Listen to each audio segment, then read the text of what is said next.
Bentar.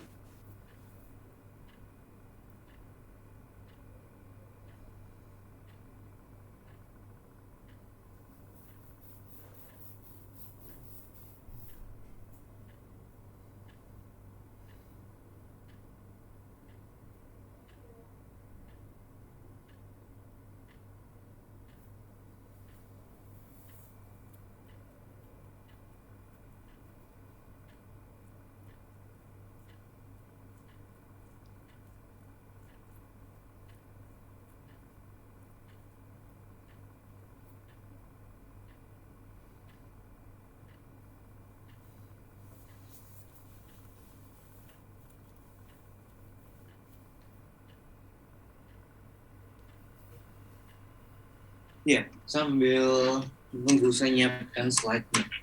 Apakah bisa mulai minggu depan? Kita mulainya jam 7.15 atau jam 7.30 gitu? Bisa, Pak. Supaya nggak terlalu pagi juga. Jam 7. Nggak tahu, kalau Anda keberatan sih kita jam 7 sih nggak masalah bagi saya. Berarti mulai minggu depan kita mulai jam 7.30 ya, tapi kita usahakan tidak molor lagi.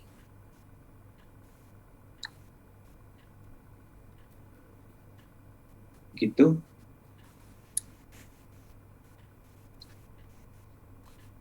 Oke. Selesai.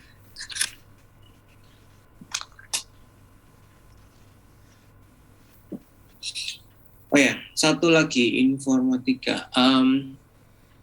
Jadi gini, saat ini saya dan tim dari beberapa fakultas yang lain itu punya hibah di Terawas. Ya. Nah, kami itu membutuhkan kalau ada mahasiswa yang tertarik untuk ikut dalam kegiatan ini. Ada surat tugasnya sih nanti. Jadi yang kami butuhkan adalah mahasiswa Infor untuk SI bisa, MM juga bisa, membuat web. Web yang dibuat itu adalah web profil di desa tersebut. Kalau Anda searching di Google, ada nama tempatnya yaitu Sumber Gempong dan Taman Ganjaran. Kalau ada yang tertarik nanti bisa kontak ke saya. Itu plus kalau Anda punya kemampuan untuk foto atau buat video juga boleh. Nanti bisa ikut waktu kami ada kegiatan ke sana. Itu sih kami butuh mahasiswa itu, terutama untuk yang buat webnya. Kalau ada yang tertarik. Anda kan sudah kalau ada yang sudah bisa buat web, nggak tahu Anda sudah ambil mata kuliah web programming atau enggak. Itu. Ada yang tertarik nggak kira-kira? Permisi, Pak. Ini apakah untuk jurusan WSI sama MM aja ya? Infor? Infor juga, Infor. Oh, Infor. Pertama Infor. Tuh, kalau Anda mau masukkan ke KP, ya monggo silakan. Oh, kalau saya sekarang belum ambil KP gimana? Nggak apa-apa, ya nggak usah. Kalau mau gabung aja bantu sih nggak masalah, nggak harus KP. Karena kami butuh mahasiswa sih. Oke, Pak. Masalah honor pasti ada lah honornya. Oke, baik, Pak. Terima kasih. Ya. Terus transport ke sana pasti ditanggung. Makan segala macam pasti ditanggung kalau ada kegiatan di sana. Oh ya, Pak, saya mau tanya lagi. Kalau semisal saya di luar pulau,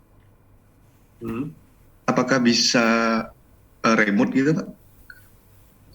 Kalau kegiatannya, kalau misalnya foto nggak bisa remote, karena kan kita ngadakan, biasanya kegiatannya itu ada yang offline. Kalau yang kamu bisa lakukan kalau kamu di luar pulau adalah mungkin bantu buat websitenya. Nah nanti akan saya fit dengan materinya atau rapatnya secara online gitu. Tapi kalau untuk bantu foto, kalau bikin video mungkin bisa ya. Jadi mungkin teman Anda. Jadi saat ini ada 2 mahasiswa multimedia yang sudah gabung, mereka dari Surabaya untuk ngambil gambarnya. Biasanya mereka sekaligus bikin videonya. Itu Ricky. Oke, baik Pak, terima kasih Pak. Ya.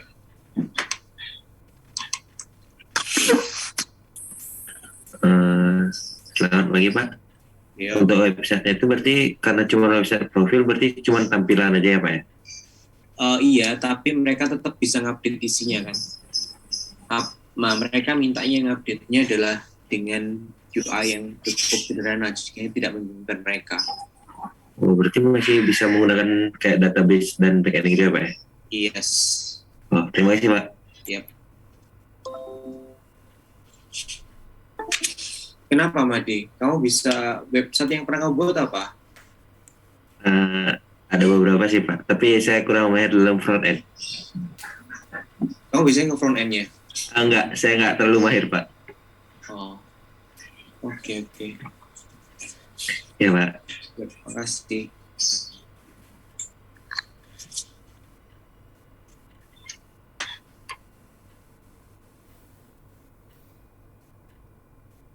Salah saya.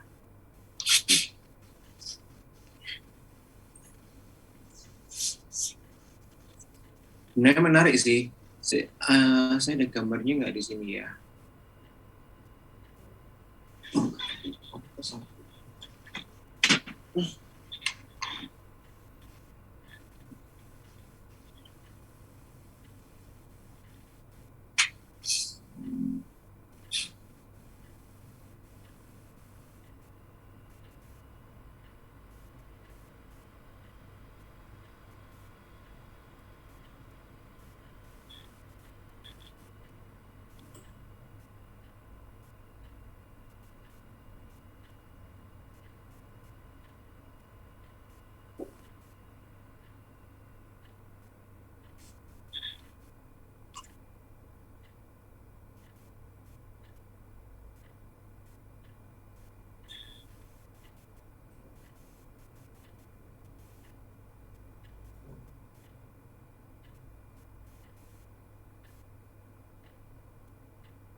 Saya tunjukkan.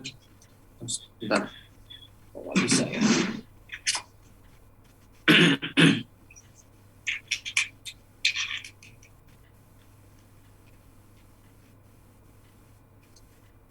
Kayaknya Pak Joko sudah mendistribusikan informasi ini ke kalian. Tapi nggak apa, saya tunjukkan sekali lagi aja. Siapa tahu ada yang tertarik.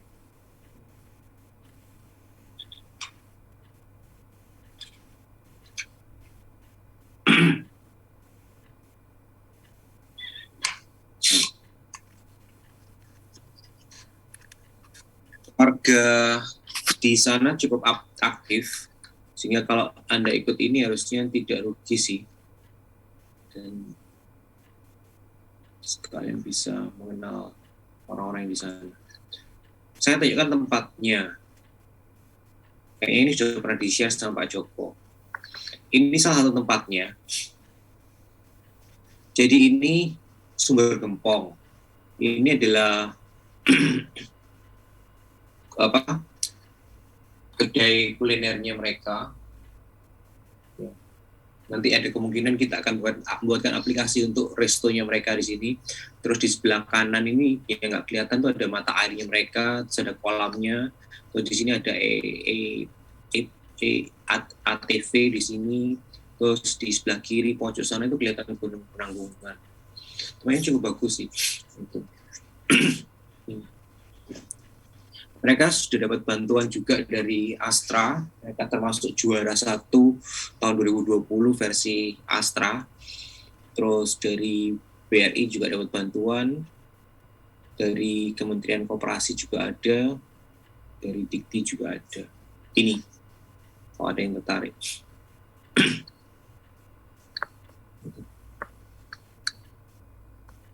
Daripada Anda kuliah hanya masuk ke kelas, nggak ada kegiatan, paling nggak di sini ada interaksi dengan orang, dan kemungkinan bermanfaat. Semoga bermanfaat sih. Bisa.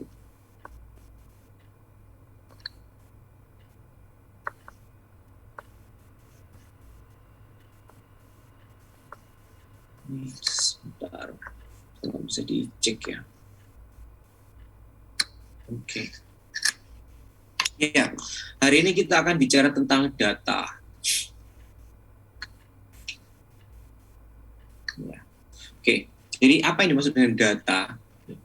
Jadi data itu adalah kumpulan dari objek dan atribut-atributnya. Ya. Jadi di sini ada objek dan atribut-atributnya. Ini satu buah objek, ini satu buah objek, jadi satu baris itu menggambarkan satu objek. Nah, atribut, ini kita bicara istilah dulu aja ya. Apa yang dimaksud dengan atribut? Atribut itu adalah properti atau karakteristik dari suatu objek. Jadi kalau ada di sini, ini ada 1, 2, 3, 4, 5 atributnya. Yang di sini menggambarkan bahwa objek tersebut nomornya 2.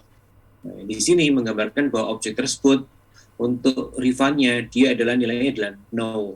Nah, di sini objek nomor 2 itu digambarkan bahwa marital statusnya adalah married. Terus di sini objek nomor 2 itu digambarkan bahwa taxable income-nya adalah 100.000. Inilah contoh beberapa atribut. Jadi atribut adalah properti atau karakteristik yang menggambarkan suatu objek. Contohnya adalah warna mata dari seseorang atau suhu atau yang saya sebutkan di sini nih.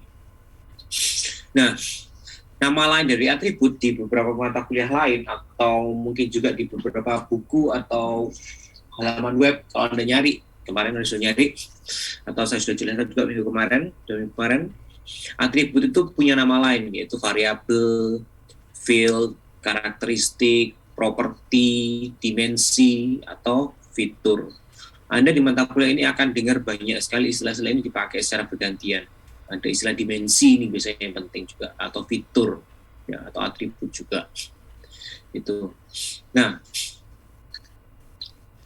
kumpulan dari beberapa atribut itu menjelaskan suatu objek, sudah jelas saya jelaskan tadi ya. Nah, objek ini juga punya nama lain. Nama lain dari objek itu adalah record, kalau ada di database, titik ya, kalau ada di matematika, jadi titik itu jadi satu objek, kasus itu juga suatu objek, contoh atau sampel itu objek, entitas itu objek, ya, instance kalau di BBO itu juga objek. Nah, sekarang kita bicara juga masih bicara istilah nilai atribut. Nah, nilai atribut itu apa? Ya berarti kan suatu angka atau simbol yang diberikan ke suatu atribut. Ini kan bahasa ilmiahnya, kalau Anda harus paham ini. Jadi kayak di sini ada atribut namanya refund.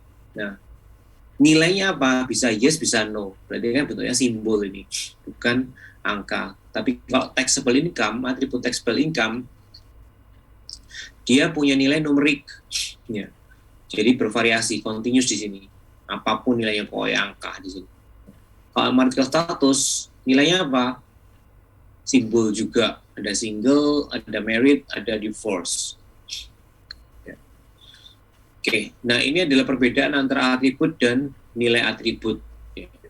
Atribut yang sama bisa dimappingkan ke beberapa nilai atribut.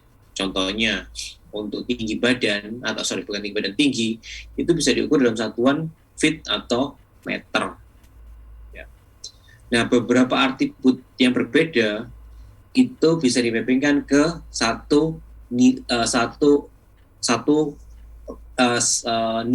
kumpulan nilai yang sama. Contohnya nilai atribut untuk ID atau umur sama-sama integernya. Ya. Nah, tapi properti dari nilai atribut bisa berbeda. Contohnya untuk ID nggak ada limitnya misalnya.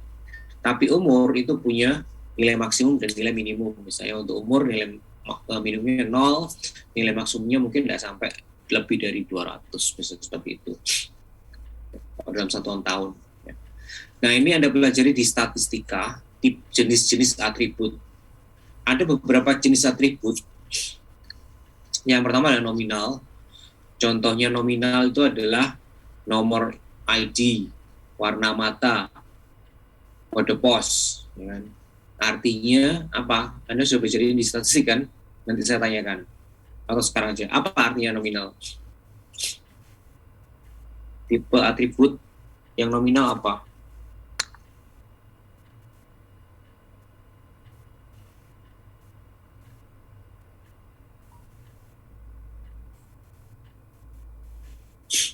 Jadi biasanya nilai atribut yang di sini itu didapatkan dari pengukuran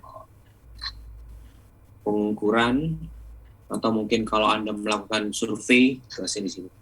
Oke, siapa yang jawab tipe atribut adalah nominal? Sudah dijelaskan di statistik atau belum? Dijawab aja, sudah atau belum? Sudah, Pak. Sudah, Pak. Oke. Kira-kira ada yang punya gambaran nggak? Salah nggak apa-apa, saya cuma pengen tahu pemahaman Anda tentang jenis atribut yang nominal itu apa? Atau bingung, nggak tahu, pernah dijelaskan tapi nggak terlalu mendengarkan dan lupa. Kalau nggak paham, harusnya gampang ini kan. Lihat dari contohnya. Nggak terlalu paham di matematika kah? Di matematika. Di statistik.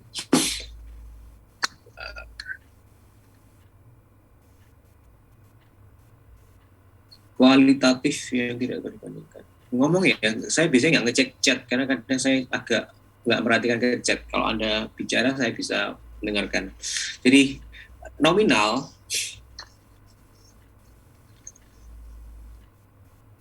gambarkannya itulah kayak gini. Ini adalah ini sama ini. Tuh. Ordinal nanti ikuti nominal plus dia punya ini. Jadi ordinal itu termasuk apa yang dimiliki nominal itu dimiliki juga oleh ordinal. Interval itu apa yang dimiliki oleh ordinal itu interval apa yang dimiliki oleh ordinal itu ditambah dengan ini. Rasio apa yang dimiliki oleh interval itu ditambah dengan ini. Itu gampangannya. Artinya apa? Artinya nominal, jadi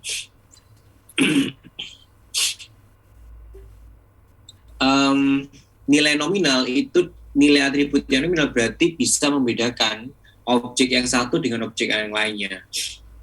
Misalnya warna matanya apa? Biru dan coklat. Biru pasti berbeda dengan coklat kan? Atau pada posnya apa? 60293 atau 602983. 60293 sama 60293 pasti berbeda. Ya, kalau warna mata tadi ada hitam dan coklat pasti berbeda ya kan. Jadi warna mata tinggal dibandingkan aja sama atau tidak sama. Nah, kalau ordinal pasti punya urutan. Kalau interval itu pasti ada bedanya, ada perbedaannya. Jadi bisa ditambah, bisa dikurangi. Kalau rasio itu jadi ada perbandingannya. Jadi rasionya itu berarti. Contoh yang ordinal itu adalah ranking. Contohnya, Anda tanya rasa dari keripik kentang itu berapa sih skalanya dari 1 sampai 10 itu ordinal. Atau nilai ujian Anda itu juga ordinal. Atau tinggi bisa dibagi jadi 3. Tidak selalu bentuknya angka. Kalau Anda lihat di sini tinggi itu ada tall, medium, and short dalam bentuk simbol seperti ini. Tapi dia punya urutan tall, medium, short. Jadi tall dulu, medium atau short dulu, baru medium, terus tall. Gitu. Nah, interval contohnya adalah tanggalan atau temperatur dalam Celsius atau Fahrenheit. Rasio ini adalah yang bisa dibandingkan. Jadi contohnya suhu di Kelvin, panjang, waktu, Anda ngitung, atau elapsed time. Ya. Time itu misalnya waktu untuk contohnya adalah waktu Anda mengikuti lomba. Oke. Itu adalah jenis atribut. Nah, perbedaan antara rasio dan interval apa? Ya. Ada pertanyaan di sini. Secara fisik, secara dari yang kelihatan, temperatur 10 derajat, apakah itu 2 kalinya suhu yang 5 derajat dalam satuan Celsius, dalam satuan Fahrenheit, dalam satuan Kelvin? Apakah benar 5 derajat Celsius itu 2 kalinya 10 derajat Celsius?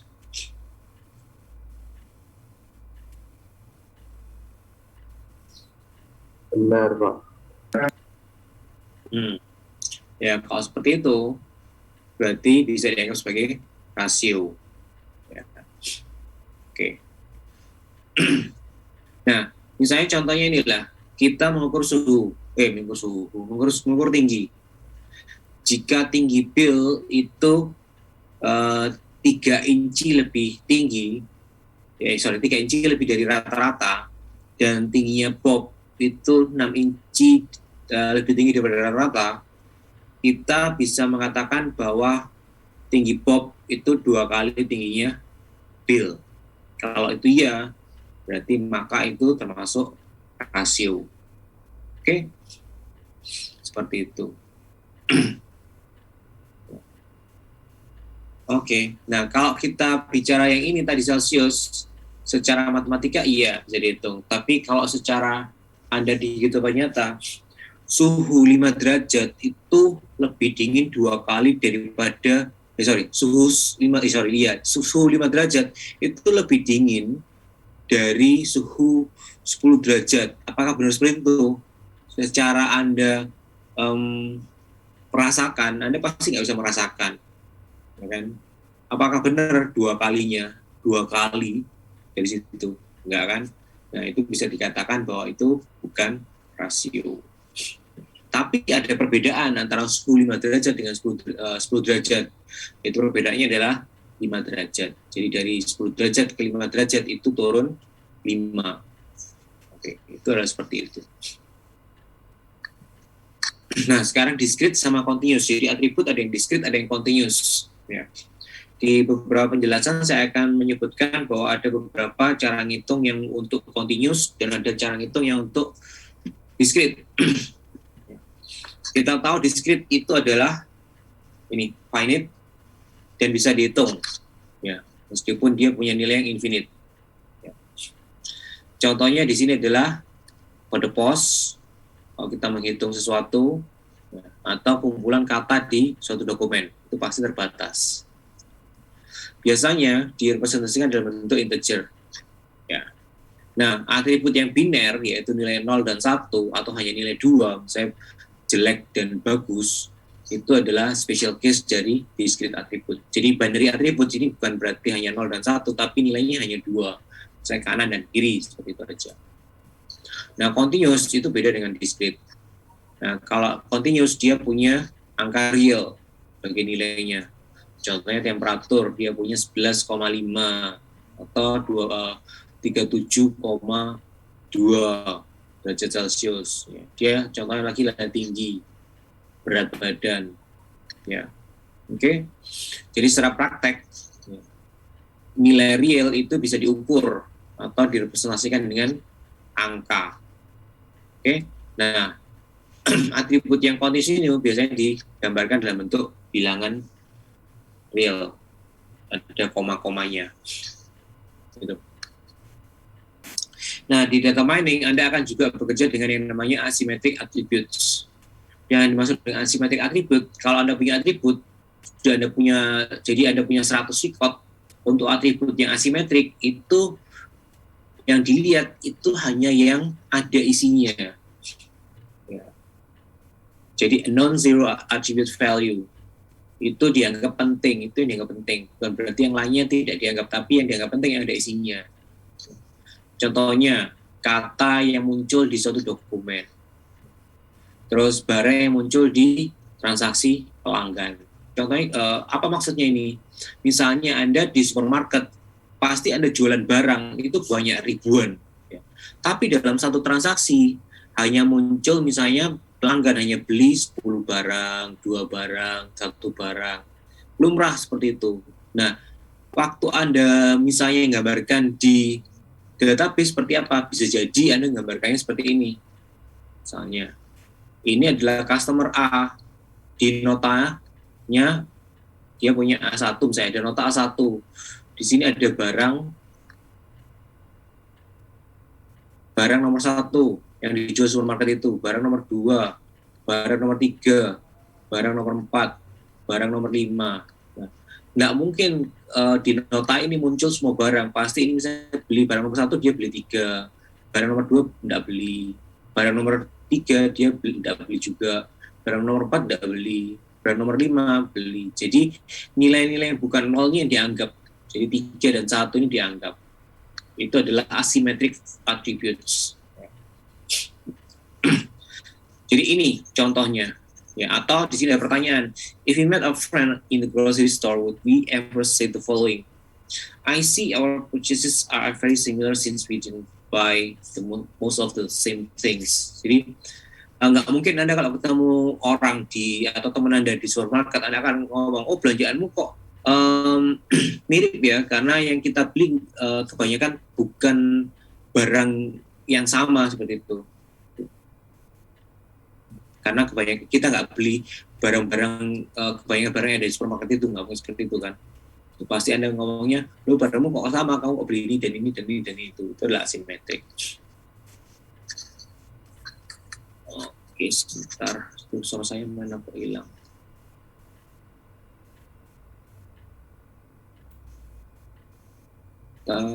Kursor saya hilang. Kursor, oke. Nah, ini ada beberapa karakteristik yang penting dari data. Yang pertama adalah dimensionality. Ingat di slide yang halaman pertama, kita bicara dimensi. Nama lain dimensi apa? Variabel, atribut, dan lain-lainnya. Nah, dimensionality itu adalah menyangkut dengan jumlah atribut. Artinya apa? Semakin banyak dimensi, maka tantangannya semakin besar. Anda sudah mengalami itu di Alpro. Anda disuruh memproses data berdasarkan misalnya nilai cari misalnya di situ. Siapa mahasiswa yang misalnya punya kemampuan untuk melakukan sesuatu atau dia bisa memiliki SIM misalnya. Atau contoh di Alpro yang pertama adalah kalau kapan Anda bisa membeli makanan kalau Anda lapar dan punya uang, kan 2 kan. Nah itu kok ada 10 mahasiswa, Anda kan loopingnya pasti nested ya kan. Atau kalau dia punya uang, terus kalau dia lapar. Yang pertama adalah kalau dia punya uang dan kalau dia lapar, itu Anda nested seperti itu. Ya. Jadi Anda cek seperti itu. Atau misalnya Anda mau ngecek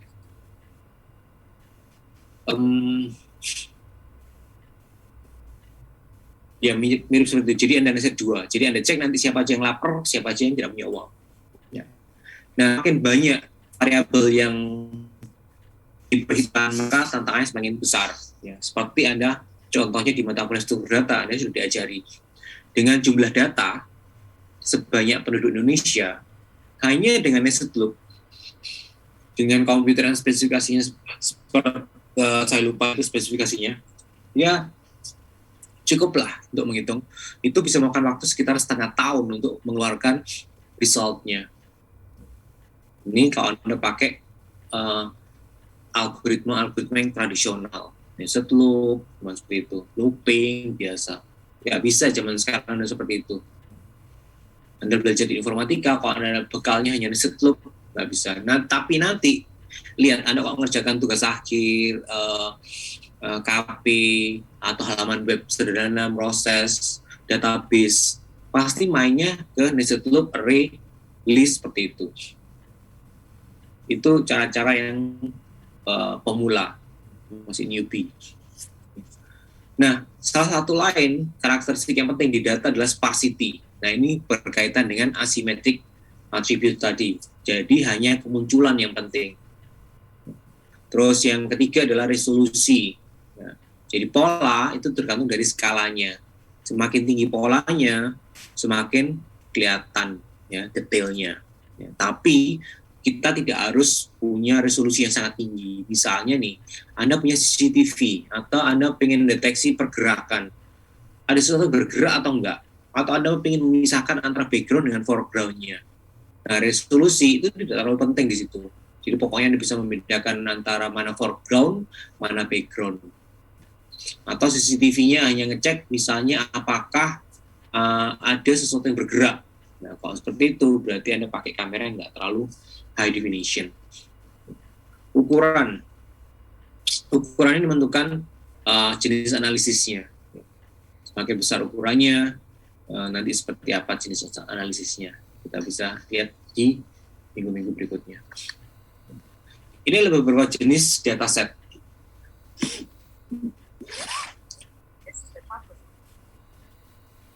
Ada record, ada graph, ada order.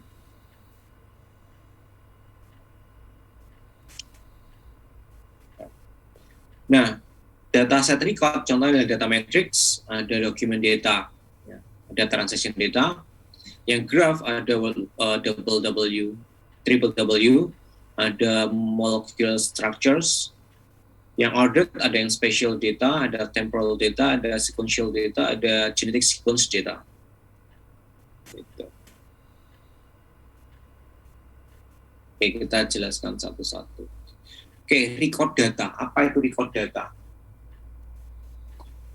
Ya, record data atau data dalam bentuk record itu adalah data yang berisi kumpulan record di mana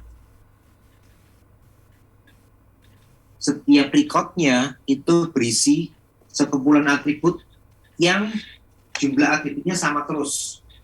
Jadi kalau record yang satu jumlah atributnya 10, atau di sini setiap record jumlah atributnya 1, 2, 3, 4, 5. Maka record nomor 3 pasti jumlah atributnya juga 5. Jadi jumlah atributnya sama semua. Gitu. Jadi bentuknya seperti ini. Nah, data matrix di sini, kalau objek itu punya sekumpulan atribut di mana atributnya nilainya adalah numerik, ya, maka objek tersebut bisa dianggap sebagai suatu titik, ya, titik yang dia di multidimensi. Ya, kalau misalnya titiknya cuma 2, berarti kan cuma X sama Y. Tapi kalau kayak contoh di sini dia punya 5 titik. 5 atribut. Satu titik punya 5 atribut, maka dianggap sebagai titik multidimensi. Ya. Di mana setiap dimensinya menggambarkan atribut yang berbeda. Jadi di sini adalah projection of X load, di sini projection of Y load, di sini ada distance, di sini ada load, di sini ada thickness. Ya. Nah, data set seperti ini bisa digambarkan dalam bentuk matriks M kali N. Ya. Di mana dia punya M rows, M baris untuk setiap objeknya, dan N kolom untuk setiap atributnya. Berikutnya adalah data dokumen. Ini nanti ada contohnya nanti di minggu depan kayak ngitungnya. Jadi setiap dokumen itu digambarkan dalam bentuk vektor istilah, vektor term. Setiap istilah atau setiap term itu adalah komponen, jadi ini nama lain dari atribut, adalah atribut dari vektor. Ya. Oke. Jadi nanti tiap istilah ini adalah bentuknya adalah vektor, atribut vektor yang berbentuk atribut yang berbentuk vektor. Nah, nilai dari tiap komponen itu adalah berapa kali istilah tersebut muncul di dokumen tersebut. Jadi misalnya kita punya istilah tim di sini. Ada dokumen 1. Istilah tim muncul 3 kali di dokumen 1, tapi nggak pernah muncul di dokumen 2 dan dokumen 3.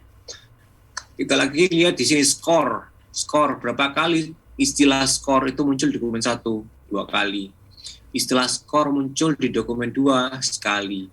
Dan istilah skor muncul di dokumen 3 juga sekali. Berikutnya adalah transaction data. Ini yang kita akan pelajari di association analysis. Jadi inilah bentuk record data yang spesial, di mana tiap record itu kita sebut sebagai transaksi itu berhubungan dengan sekumpulan barang. Contohnya di supermarket atau di toko kelontong di sini. Nah, sekumpulan produk, sekumpulan barang itu dibeli oleh customer selama waktu dia belanja. Sehingga dalam satu kali belanjaan dia punya satu kali transaksi. Ya. Oke. Inilah contohnya. Bisa pernah jelaskan minggu kemarin. Berikutnya adalah graph data. Kok saya masih pakai yang lama ya? Sebentar ya. Sebentar.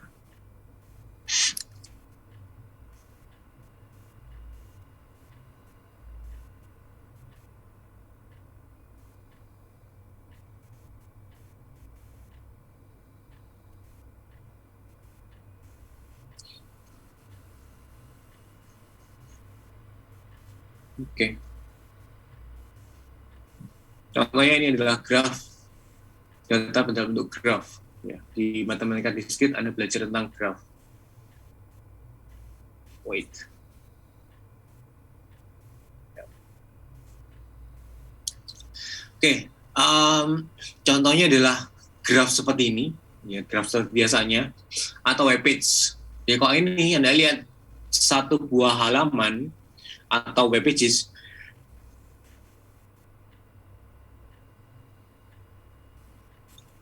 halaman web seperti ini, dia punya link ke halaman web yang lainnya. Jadi misal bibliografi ngelink ke sini. Nah, yang di sini ngelink ke sini dan ke sini. Jadi bentuknya nanti adalah kalau Anda gambarkan dalam bentuk graph, nanti mungkin bisa jadi seperti ini. Oke. Atau graph data adalah bentuk untuk molekul. Untuk bensin C6H6 seperti ini. Nah, kalau Anda lihat bentuknya seperti ini. Ini kalau dilihat dari satu planar. Kalau dilihat dari sisi yang lain, bentuknya jadi beda. Ini suatu tantangan juga di data mining. Ya. Karena begitu Anda mengenali ini, bisa jadi waktu Anda lihatnya seperti ini, tapi kalau Anda putar 190 derajat, kelihatannya akan seperti ini nanti. Gambarnya. Nah, ini Anda belajar di matematika distrik kan, isomorfik seperti ini. Ini itu bisa jadi sama seperti ini. Kalau Anda gerakkan kalau 3 dimensi, Anda putar 90 derajat akan jadi seperti ini lagi. Itu. Ini menarik ini. Kalau Anda ngambil di biotek atau di bioinformatika akan belajar ilmu-ilmu seperti itu. Kalau saya sih dulu di bioinformatika bukan yang kesini, tapi yang di selanjutnya nanti ini. Bukan yang ini nanti setelah itu. Jadi ini yang berikutnya adalah order data. Contohnya adalah rangkaian dari transaksi. Jadi waktu T1, customer C1 itu membeli A sama B. Ya, mungkin hari ini C1 beli A dan B. Jadi itu T1 dianggap hari ini. Nah, besoknya T2, C1 beli C sama D. Besoknya ini C3 beli A sama C. Nah, gambarkannya di sini. C1 itu T1, T2, A, B, T2, C, D, dan seterusnya. Nah, order data yang lain adalah ini, genomic sequence data. Ini yang saya pelajari dulu waktu saya ngambil master, S2. Ini yang pernah saya ceritakan. Jadi kalau Anda punya data misalnya seperti ini, mirip seperti ini, terus Anda disuruh nyari pola. Paling gampang apa? Anda ngerjainnya gimana? Ada berapa baris ini? Ada berapa kolom? Ya pakai nested aja. Baris, kolom, dan nested. Mana sih polanya? Anda udah sering ngitung. Ada berapa banyak T, ada berapa banyak T, G, ada berapa C, ada berapa banyak A. Pasti Anda nested loop. Berapa baris, berapa kolom. Looping. Nah itu kalau nyari jumlahnya C berapa, G berapa. Kalau nyari pola, tetap pakai baris kolom. Sama seperti yang saya alami, bisa jadi Anda besok pagi baru keluar hasilnya, sama seperti itu. Tapi kalau Anda pakai cara-cara misalnya seperti teman saya di India, yang dari India itu, dia sudah menggunakan statistik, jadi yang sudah sophisticated, pakai metode-metode data mining, jadi dia bisa menemukan programnya dalam waktu hitungan detik keluar. Tuh. Jadi itu adalah nanti yang harus Anda bisa pahami di informatika ini. Enggak ada bedanya sama teman-teman Anda yang lain yang cuma belajar di kursusan, yang cuma tahu tentang nested loop dan segala macam. Anda harus tahu algoritma yang canggih yang bisa menyelesaikan berbagai macam masalah. Itu Anda pelajari di mana konsentrasinya? DSAI. Jadi masuklah ke DSAI. Ini promosi. Berikutnya adalah untuk order data adalah spatio-temporal data seperti ini. Ya. Kalau Anda lihat di sini, ini adalah rata-rata suhu per bulan di dataran dan di lautan. Kalau Anda lihat yang warna biru itu bisa digambarkan warna untuk suhu yang dingin, yang merah itu yang panas, terus ada yang agak kemerahan, ada yang kekuningan seperti ini. Gitu. Oke, ini spatio-temporal data. Oke, sampai di sini dulu ada yang mau tanya nggak sebelum saya masuk ke data kualitas data?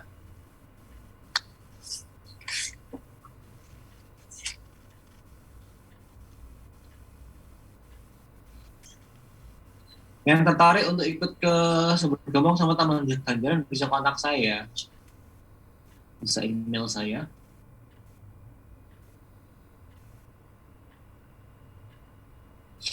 Yang kegiatan kami sekarang itu sambil kita istirahat sebentar sebelum saya lanjutkan. Yang kemarin itu adalah kami berangkat dengan 2 mahasiswa informasi multimedia dan 1 mahasiswa dari FIK. Yang tahun kemarin dengan 1 mahasiswa informatika, Daniel, kalau Anda kenal angkatan 2017 kalau nggak salah. Jadi minggu kemarin atau 2 minggu kemarin, itu ada lomba untuk produk bahan olahan untuk kesehatan. Bentuknya bisa minuman, makanan, serbuk, masker, dan segala macam. Itu kita foto, kita berikan videonya. Ya, itu bantuan mahasiswa di situ adalah membantu kami di fotografinya dan di pembuatan videonya. Yang tahun kemarin itu dia buat website. Jadi kita buat website untuk Kampung Mojopahit. Ya, kita masih di Kampung Mojopahit sih seperti yang nanti itu di Ketapang Rame di Trawas. Tempatnya pasti dingin kalau di Trawas. Kalau di Mojokerto Kampung Mojopahit, Mojokerto itu agak panas sih. Oke, saya lanjutkan supaya cepat selesai kuliahnya, supaya nggak terlalu ngantuk juga. Berikutnya adalah kualitas data. Ya. Nah, kualitas data ini berhubungan, kalau Anda kualitas datanya nggak bagus, maka berhubungan dengan ini. Usaha Anda untuk memproses datanya. Contohnya ini, misalnya di data mining, itu adalah Anda ingin membuat model untuk klasifikasi. Modelnya dipakai untuk mendeteksi orang yang punya ini low risk, tapi data Anda adalah data yang jelek. Nah, kalau data Anda jelek, maka model untuk low risk-nya ini adalah, maka beberapa kandidat yang mungkin bagus itu akan Anda tolak untuk kredit. Ya. Dan konsekuensinya bisa jadi beberapa pinjaman itu malah diberikan ke orang-orang yang tidak bisa akhirnya tidak bisa membayar. Nah, ada 3 pertanyaan. Apa saja jenis dari problem-problem kualitas data? Bagaimana kita bisa mendeteksi problem tersebut dan apa yang bisa kita lakukan terhadap problem tersebut? Ini adalah contoh-contoh dari problem kualitas data. Yang pertama adalah noise dan outlier, data yang salah, data palsu, nilai-nilai hilang, atau data yang terduplikasi. Satu-satu. Noise. Ya. Noise, kalau di objek, noise itu adalah objek tambahan yang harusnya nggak ada. Misalnya, kelas ini harusnya jumlahnya 25. Ternyata kok hadirnya 27. Berarti kan ada kelebihan 2. Berarti 2 itu bukan mahasiswa bisa jadi. Nah, itu termasuk noise. Atribut. Kalau di istilah atribut, noise itu adalah modifikasi dari original value. Ya. Misalnya nih, ada satu mahasiswa yang namanya Subrata dengan NRP 160420002. Nah, ternyata Subrata ini salah ngetik. dia nulisnya 1704 misalnya. Nah itu itu bukan noise ya, bentar. Ternyata ya bisa jadi noise. Jadi Subrata itu karena cepet-cepetan dia salah ngetik. Nah itu bisa dianggap salah satu contoh noise. Ya.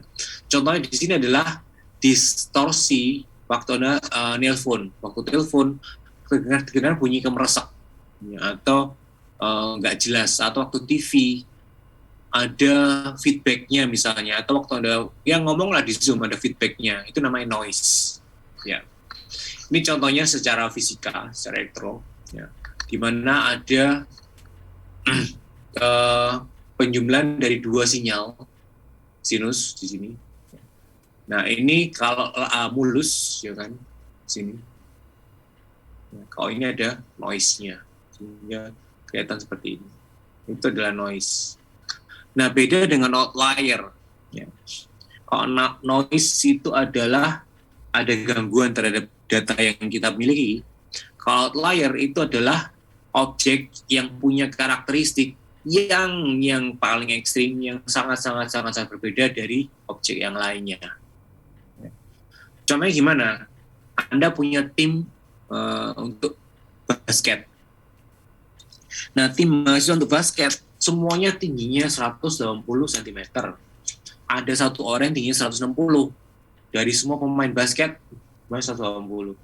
Nah, satu orang yang 160 itu bisa dianggap sebagai outlier, bukan noise ya. Atau misalnya kelas data mining ini, semua mahasiswa itu nilainya bagus-bagus, 90 semua rata-rata. Ada satu orang yang nilainya itu cuma dapat 5 satuan. Nah, yang dapat 5 satuan itu bisa dianggap sebagai outlier. Ya. Apakah mengganggu? Tergantung kasusnya. Itu kasus yang pertama. Ya, outlier ya, bisa dianggap sebagai noise yang mengganggu waktu kita melakukan analisis data. Karena dia nggak sama dengan yang lainnya. Kayak gini. Ini satu sendiri yang berbeda warnanya. Satu sendiri berbeda. Ya. Bisa dianggap dia sesuatu yang istimewa. Karena misalnya dari semua mahasiswa, ternyata mahasiswanya nggak bisa. Ya, satu yang bisa. Satu itu dianggap sebagai outlier. Nah, outlier itu kadang di kasus yang kedua itu bisa dianggap sebagai untuk yang diinginkan dari satu analisis. Kenapa? Contohnya apa? Ini credit card fraud. Kalau semuanya lancar, satu yang nggak lancar, ini yang kita inginkan hasilnya. Atau intrusion detection. Jadi jaringan komputer semua aktivitas itu adalah bagus, kecuali satu yang mengganggu. Dia mau nge-hack. Nah, itu adalah contoh dari outlier. Berikutnya adalah missing values. Missing values, alasannya apa kok bisa terjadi missing values? Pertama adalah informasi yang tidak dikumpulkan. Ya. Misalnya Anda melakukan survei, orangnya menolak nih waktu ditanya tentang berapa sih berat badan sama tinggi Anda, misalnya cewek yang ditanya, misalnya, ya, yang menolak. Atau atributnya tidak dapat dilakukan pada semua kasus. Contohnya, ya, pendapatan. Anda tanyakan itu ke misalnya ke anak-anak di bawah umur. Mereka pasti belum punya pekerjaan, sehingga nggak punya pendapatan. Nah, cara ngatasinya untuk missing values gimana? Anda bisa eliminasi objeknya, atau Anda bisa perkirakan nilainya seperti apa. Jadi kalau misalnya suhu dalam time series, harusnya suhu tidak akan jauh berbeda. Hari ini dengan besok dan besok lusa, mungkin tidak terlalu ekstrim, ya kan? Gitu. Mungkin kalau sekarang 30, besok tidak mungkin jatuh ke 5 derajat. Nggak tahu lagi kalau ke depan akan ada yang ekstrim seperti itu. Ya. Atau hasil sensus. Ya.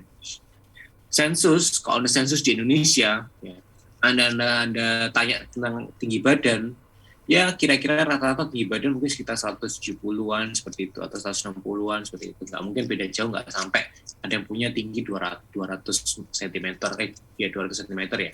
Itu nggak mungkin ya. Ini, nah, cara ketiga, ini, Anda abaikan saja missing value-nya waktu analisis, jadi adalah lompati. pas gitu kan, bisa diprogram kan. Atau missing values Anda ganti dengan semua kemungkinan data. Jadi Anda pakai pembobotan di sini. Oke, itu yang missing values atau nilai yang hilang. Berikutnya data yang terduplikasi. Ya. Data yang terduplikasi gimana? Ini adalah dataset, biasanya itu punya objek-objek yang terduplikasi. Bisa semua atributnya atau hanya beberapa saja. Ya. Ini adalah hal yang bisa terjadi kalau kita menggabungkan data dari beberapa sumber yang berbeda. Contohnya, orang yang sama punya beberapa email address. Nah, di data mining kita bisa lakukan namanya proses data cleaning. Inilah proses untuk membersihkan atau menangani data-data yang terduplikasi. Oke, saya berhenti di sini. Kita akan lanjutkan dengan data pre-processing. Kalau ada yang mau tanya, silakan.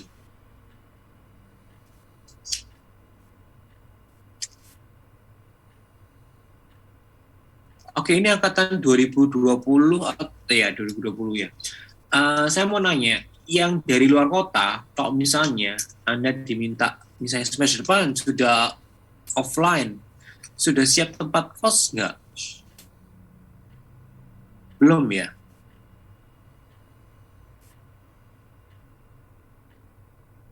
Nanti kalau pilih tempat kos, pilih yang bagus ya, karena dengan situasi yang seperti ini harusnya tempat kosnya harus yang bersih. Kalau dulu mungkin tidak terlalu diperhitungkan, mungkin harus mulai diperhitungkan. Jendelanya tidak pengap dan segala macam. Oke, yang terakhir, topik terakhir untuk hari ini.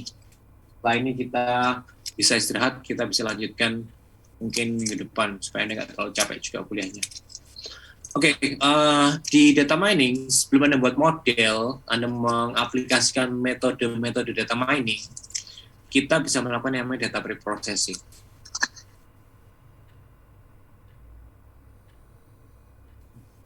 Kita pre-process datanya. Kita lakukan namanya pre-processing. Ada aggregation, ada sampling, ada dimensionality reduction, ada feature subset selection, ada feature creation, ada discretization and binarization, ada attribute transformation. Apa itu? Nah, aggregation sama seperti kalau Anda belajar di PPO, ada nama istilahnya aggregate. Itu menggabungkan dua atau lebih atribut. Atau bisa jadi menggabungkan dua atau lebih objek. Menjadi satu buah atribut atau satu buah objek saja. Tujuannya apa? Untuk mengurangi data. Jadi mengurangi jumlah atribut atau mengurangi objek. Sehingga waktu Anda melakukan proses komputasi lebih tidak terlalu kompleks. Emang bisa dikurangin? Bisa. Ya. Contoh di bawah ini. Anda punya transaction ID, item segala macam. Tidak semua data ini harus diproses. Misalnya, transaction ID waktu Anda nyari pola bisa dihapuskan, berarti berkurang satu. Ya kan? Tuh. Misalnya, nama item ini perlu nggak? Misalnya nggak perlu ya bisa dihapus. Ya. Itu. Jadi mungkin Anda hanya pakai 3 data ini. Bisa jadi seperti itu. Mengubah skala. Ya. Jadi nggak harus Anda skalanya itu terlalu detail. Kalau video harus 4K, nggak harus. Misalnya 460p aja cukup, ya, atau 720. Ya. Atau di sini, ya, sekota digabungkan, jadi beberapa kota digabungkan dalam satu provinsi, ya, beberapa provinsi digabungkan dalam negara. Nah, ada kalanya saya nggak perlu lihat sampai dia tinggal di kota mana, mungkin daerahnya saja cukup. Kan? Sama seperti waktu Anda deteksi background sama foreground dalam suatu foto atau gambar. Nggak perlu terlalu banyak warna, mungkin hitam putih aja cukup. Nah, ya seperti itu. Nah, dengan aggregation itu kita bisa membuat data yang lebih stabil. Karena dengan data yang digabungkan itu kecenderungannya dia punya variabilitas yang lebih sedikit. Ya, inilah contoh adalah precipitation in Australia. Jadi curah hujan di Australia. Nah, contoh ini didasarkan dari precipitation di Australia dari periode 1982 sampai 1993. Ya. Kalau Anda lihat nanti di slide halaman berikutnya ini, itu ada histogram.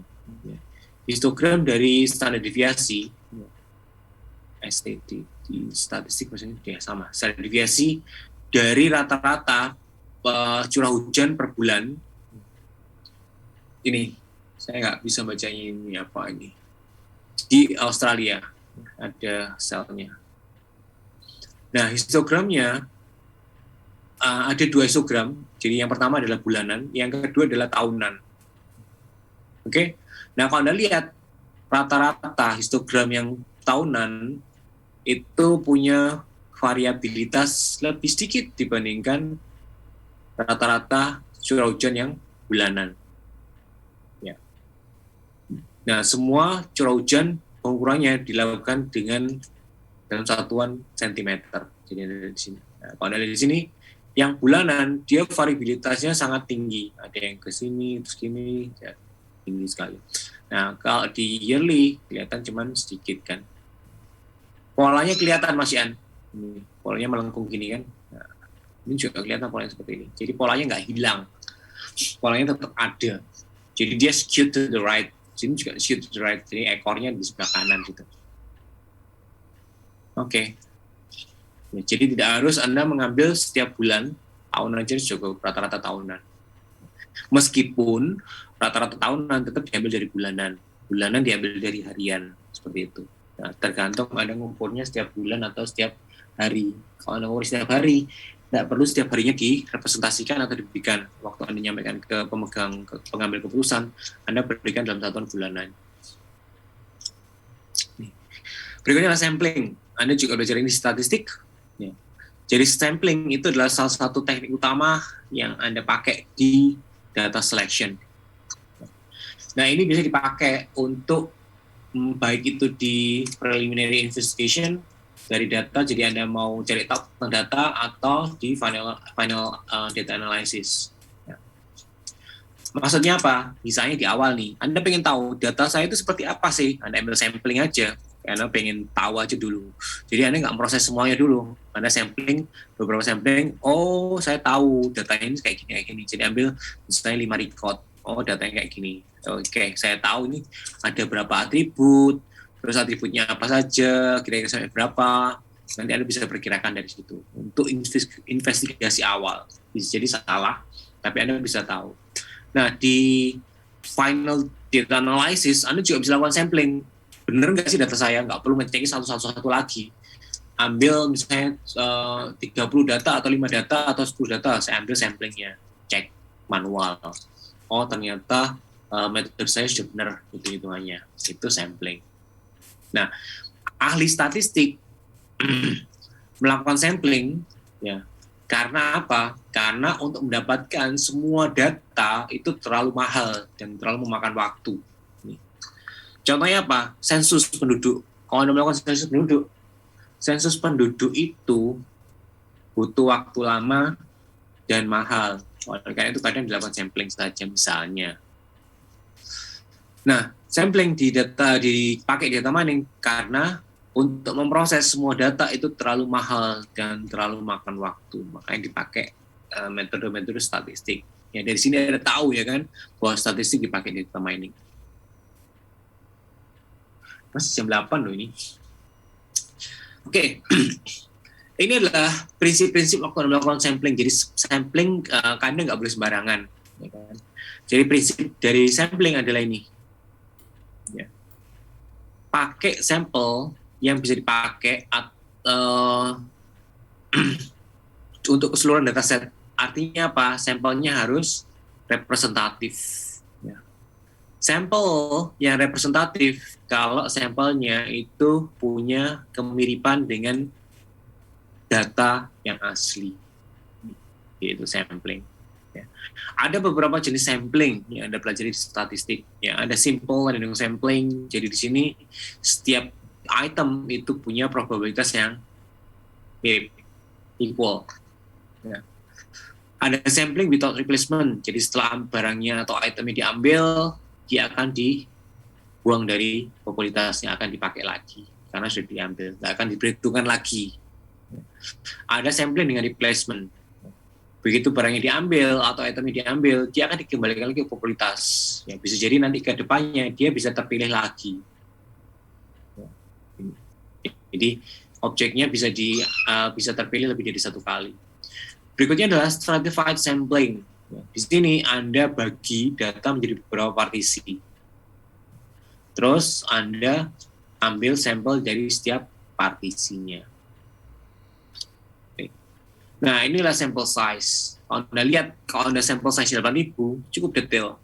Sampel size 2.000, nggak terlalu detail, tapi polanya masih kelihatan. 500, polanya sudah tidak terlalu kelihatan, tapi mungkin secara komputer masih bisa kelihatan polanya. Jadi, apakah Anda perlu 8.000, atau cukup 2.000, atau 500 saja? 8.000 mungkin terlalu detail, Anda nggak perlu terlalu banyak ini. Mungkin 2.000 atau 500 bisa jadi cukup. Nah, itu Anda harus perhitungkan sampel size-nya. Kalau terlalu sedikit, Anda bisa jadi nggak kelihatan polanya. Terlalu banyak, prosesnya jadi terlalu jelimet. Itu. Oke, ini adalah berikutnya, curse of dimensionality. Kalau kebanyakan pakai atribut, jadi atribut jangan terlalu banyak. Nah, ketika dimensionality meningkat, jadi ketika dimensinya naik, ya, Anda memakai terlalu banyak dimensi, ya, terutama fitur, maka datanya menjadi sparse, jarang banget itu. Maksudnya apa? Asimetrik atributnya itu sedikit, sparse-nya meningkat. Supermarket Anda menjual berbagai macam barang, maka objek-objek yang ada di transaksi di nota belanjaan itu menjadi sparse karena nggak semua orang beli semua barang di supermarket Anda. Itu, oke? Dan itu adalah tantangan di data mining. Jadi supermarket yang skalanya besar, punya banyak barang, pasti untuk prosesnya juga lebih agak memakan waktu dibandingkan kalau toko biasa yang kecil-kecil. Karena itu, kalau misalnya di jadi programmer, buatkan dong program, ya kan? Tapi tantangan Anda adalah data mining tadi kemarin adalah ada scalability, ya kan? Di mana? Oh, saya belum jelaskan itu ya. Scalability. Di mana scalability adalah, bentar, saya jadi ingat ini. Ada yang belum saya jelaskan, ada yang ingat kan deh. Bentar ya.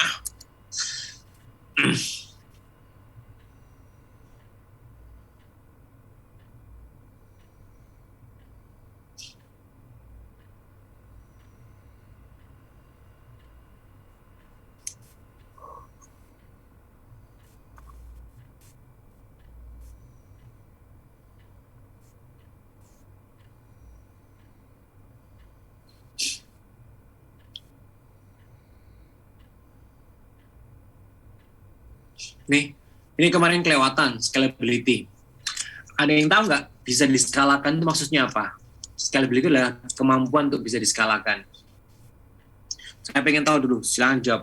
Kira-kira apa kemampuan untuk bisa diskalakan?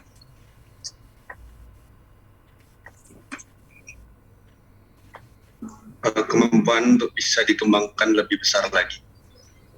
Iya. Dalam artian lebih spesifik bisa dijelaskan nggak apa artinya? Tidak Pak, saya tahunya itu sih. Oke. Ada lagi yang lain? Itu sih masuk akal, bisa dikembangkan lebih jauh lagi. Tapi kaitan dengan data mining, saya butuh penjelasannya lebih mengena gitu loh. Maksudnya bisa dikembangkan, pasti semua bisa dikembangkan. Tapi yang lebih spesifik untuk kenapa itu sebagai tantangan di data mining? Bisa dikembangkan pasti, dikembangkan ke arah yang mana? Nah, tantangannya apa? Kok bisa itu menjadi tantangan? Bukan kan semua masih harus bisa dikembangkan. Ada yang bisa jawab?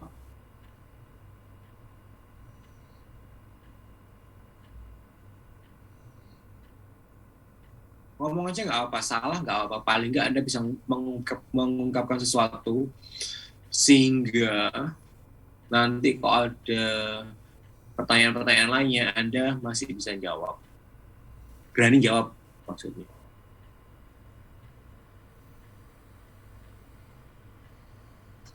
Saya mau menyambung jawaban yang tadi, Pak. Yep. Mungkin dikembangkan dalam maksud dari data-data yang belum kita tahu kejelasannya, mungkin skalanya masih kecil, lalu kita ambil suatu kesimpulan dari data-data tersebut sehingga menghasilkan informasi yang skalanya lebih besar gitu, Pak. Boleh, masih agak nyerempet, boleh mirip seperti itu. Cuman kurang pas juga. Sebentar, Theophilus ini yang ngirim email ke saya minta dosen wali ya? Bukan, Pak. Bukan ya, oke, berarti bukan salah orang. Oke, ada lagi yang mau berkomentar? Sebelum saya pengen tahu aja sih, Anda bisa diskalakan seperti apa? Dua-duanya sih, oke.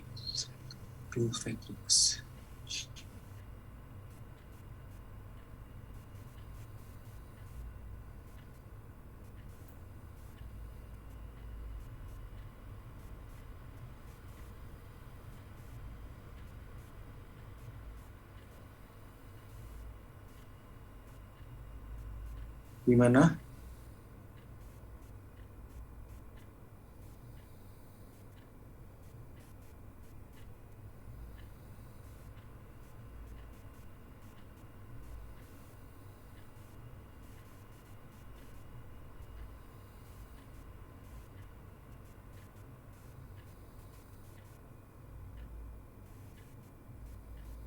Cuman 2 orang yang mau ngomong, yang lainnya lagi sambil multitasking. Bisa dimengerti kalau sambil multitasking, kadang saya kalau kuliah juga sambil multitasking yang lainnya. Tapi kalau ditanya kalau bisa jawab, lebih bagus lagi, karena saya bisa tahu seperti apa.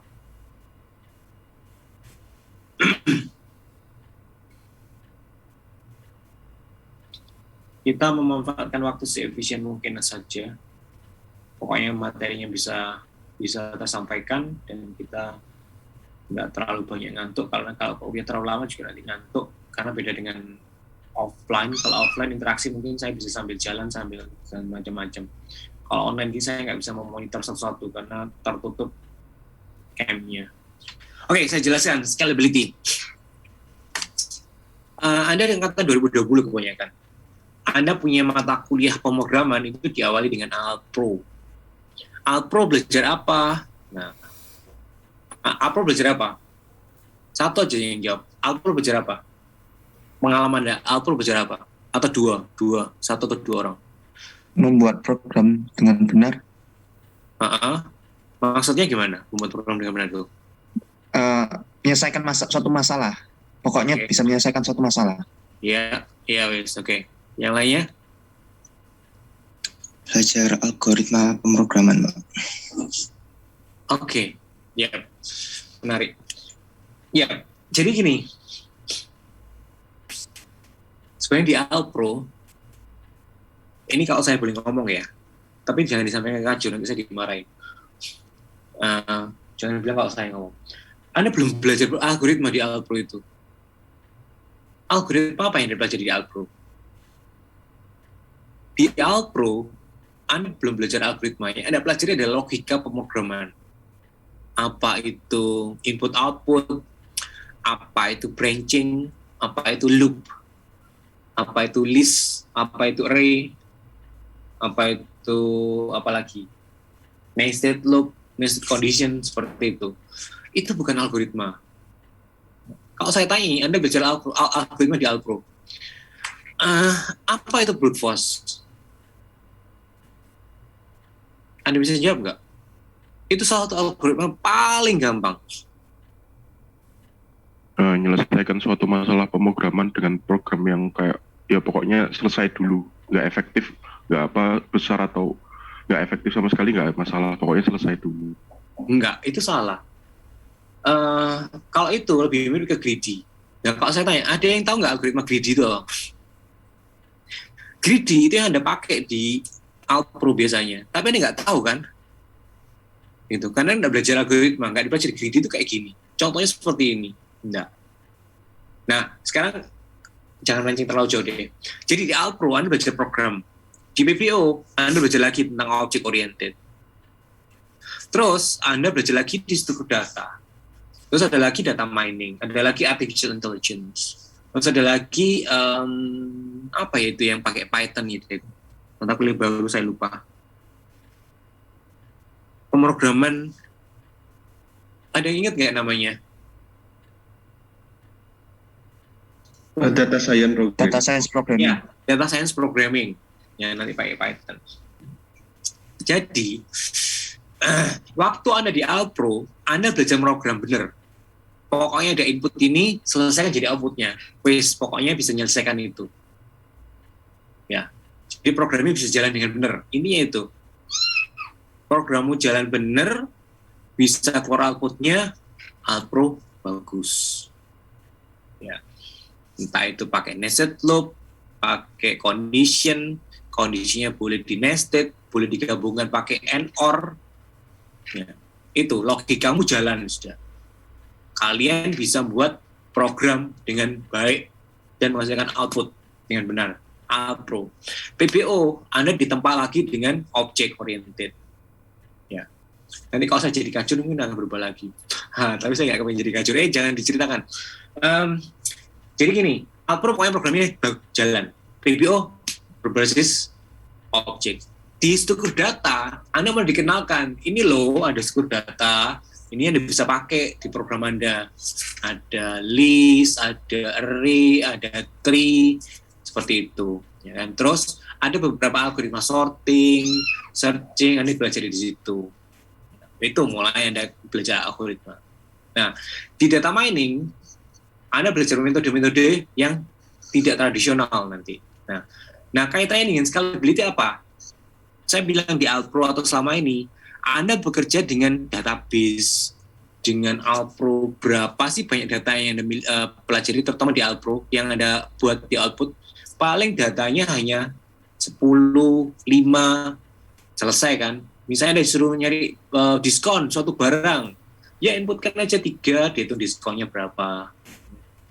Di database, ya paling datanya 10, 30, 50, nggak sampai satuan giga. Waktu saya pertama kali ngajar di data mining, saya berikan data dalam bentuk 1 giga, mahasiswa sudah kaget.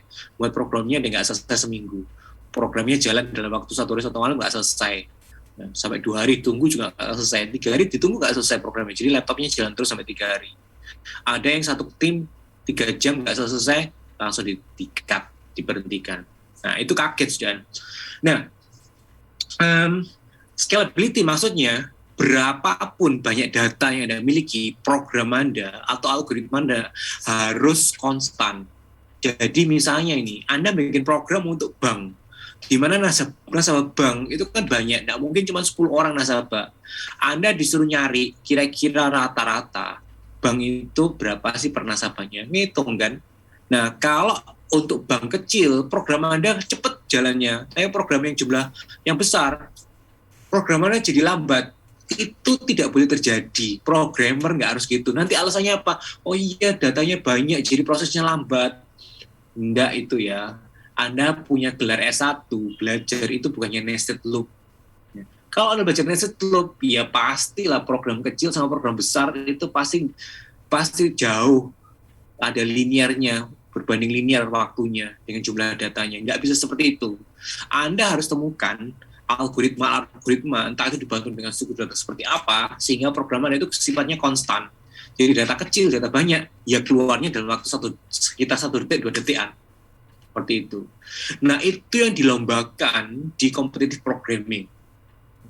Jadi dari mulai BINUS, UI, UGM, ITB, terus Ubaya pernah ikut, UC, Petra, itu pernah ikut semua.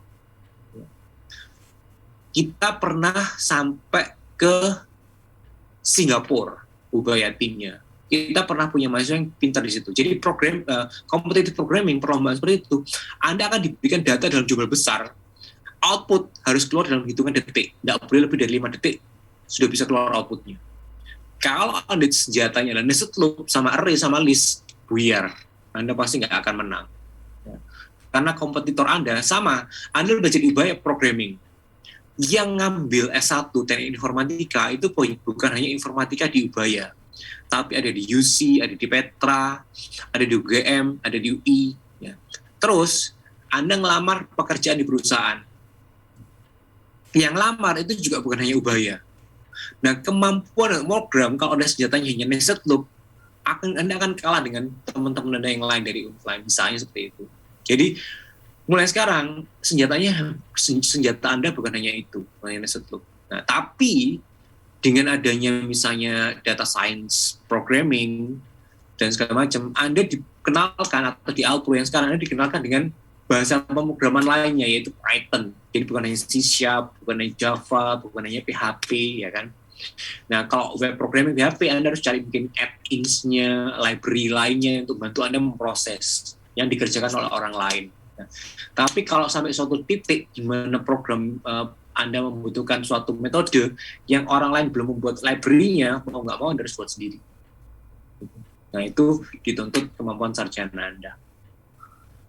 Itu sih. Jadi, scalability itu adalah kalau datanya ukuran besar, Anda program yang dibuat atau algoritmanya tidak boleh semakin lambat. Itu tantangan data mining. Karena data mining kaitannya dengan big data. Itu. Kalau enggak, ngapain belajar algoritma. Nah, dimensionality, sama dimensionality kasusnya. Semakin banyak fiturnya, ya, itu adalah curse of dimensionality. Gimana caranya supaya fiturnya banyak, programnya tetap bisa jalan. Algoritmanya nggak semakin kompleks. Yaitu tadi, fiturnya dikurangin, terus diambil yang penting-penting aja. Jadi ada prosesnya lagi. Jadi mana kelompok yang penting. Jadi kalau waktu saya S2 dulu, saya punya banyak fitur. Saya hanya ambil misalnya 10% dari semua fitur yang ada. Saya ambil 10% yang besar. Jadi waktu itu saya buat untuk mendeteksi penyakit kanker.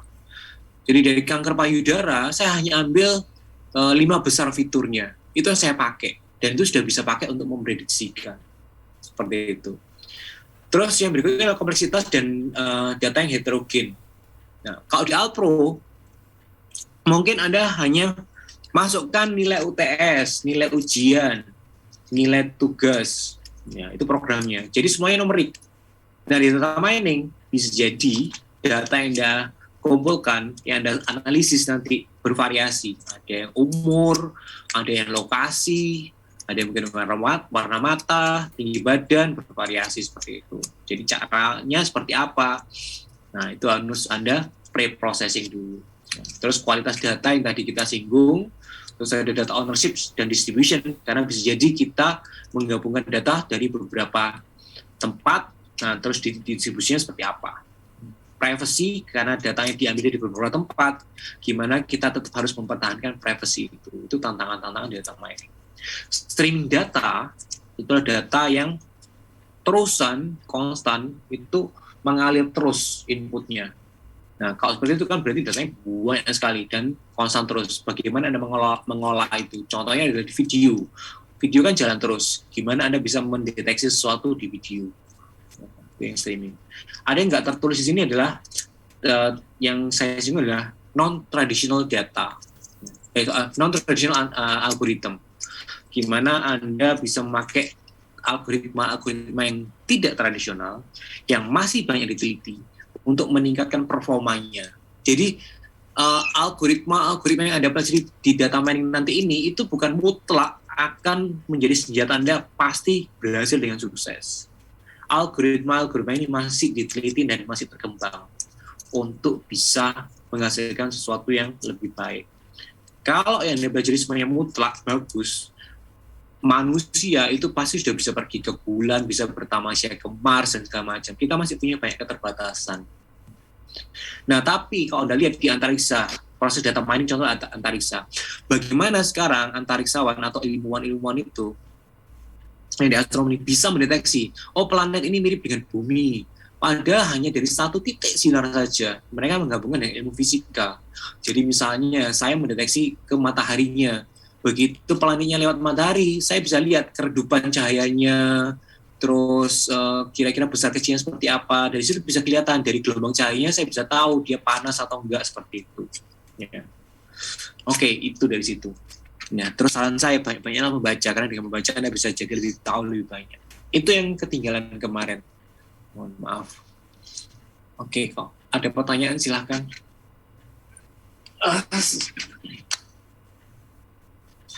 Harusnya menarik di informatika karena Anda membantu banyak bidang ilmu. Tidak. Jadi zaman sekarang ilmu-ilmu tidak akan berkembang pesat dengan tidak akan bisa berkembang pesat dengan tidak adanya informatika. Dengan informatika mereka berkembang dengan pesat. Ya. Karena hal-hal yang dilakukan manual lama sekarang bisa dibantu dengan komputer dengan sangat cepat.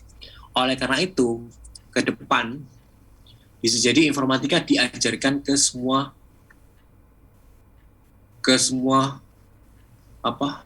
Oh, ini ada yang harus saya berikan ke Anda nanti. Ke semua bidang ilmu. Ya. Oke. 2 poin berikutnya ini saya ambil dari website yang barusan Anda lihat.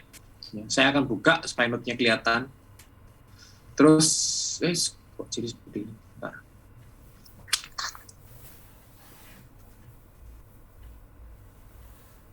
Saya minta Anda membaca dari sini.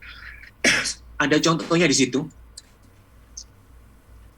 Saya copy pastikan ke chat, silakan dibaca.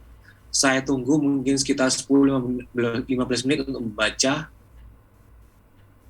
Dan Anda omongkan, Anda diskusikan ke saya isinya seperti apa contohnya. Oke, itu. Silakan dibaca, saya tunggu.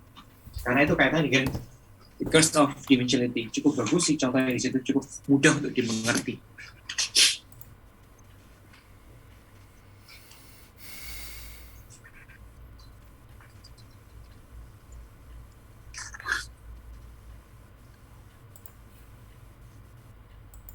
Lebih banyak daripada yang kita harusnya observasi. Misalnya kita akan menemukan atau mengalami yang namanya overfitting, di mana modelnya nanti terlalu detail untuk contoh itu, sehingga kalau ada contoh baru dia nggak bisa memprediksikan, mungkin jadinya error malah. Nah, kalau fiturnya terlalu banyak, observasinya juga menjadi lebih susah untuk diklaserkan. Jadi di contoh di halaman web itu terlalu banyak dimensi bisa menyebabkan observasi dari dasarnya kelihatan mirip-mirip semuanya. Bukan mirip, jaraknya sama. Jadi ya mirip-mirip semuanya. Jadi diklaserkan itu agak susah. Jadi itu masuk dalam satu klaster yang sama. Gitu.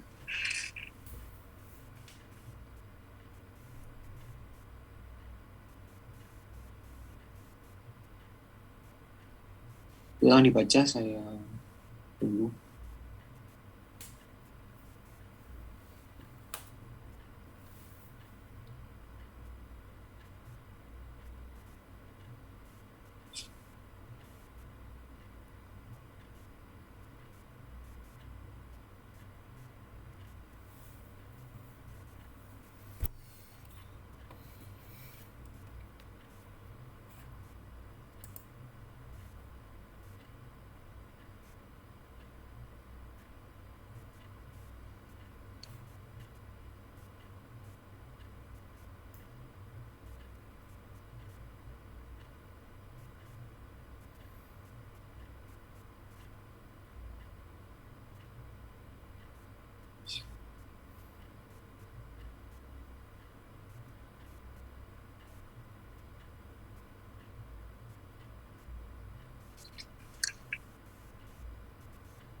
Nih, saya ambil dari website itu di slide saya tadi.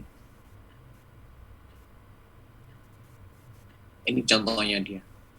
A simple example of high dimensional data cursing us.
Sudah? Ada yang mau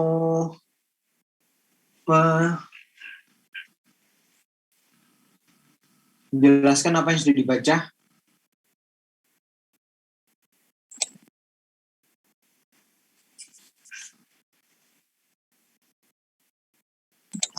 Saya mencoba lah. Boleh, silakan Hans.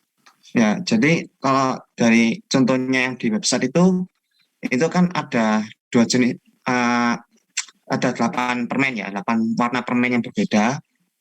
Nah, terus kita mau nentuin dari 8 warna itu mau lari kemana permennya ini, ke pedas atau manis gitu. Nah, kalau manusia, kalau di websitenya tadi ngomong kalau manusia itu bedainnya mungkin gampang karena kelihatan merah sama birunya itu kelihatan jelas. Tapi kalau di program itu mungkin agak susah untuk ngenalinya.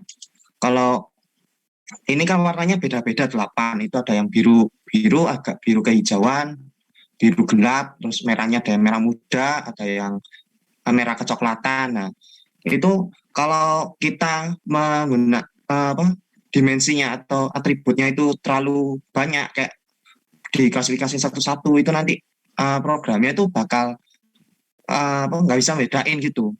Dia nggak bisa bedain ini nanti larinya ke spicy atau sweet gitu. Dia malah membuat konklusi sendiri, ada 8 yang beda-beda gitu, yang kayak 8 Jadi berdiri sendiri-sendiri. Iya, berdiri sendiri-sendiri gitu. Nah, makanya solusinya itu tadi kalau nggak salah tetap pembedanya tetap kemerahan dan kebiruan, cuma tingkat merah birunya itu yang dimasukkan sebagai datanya itu. Oke. Bagus.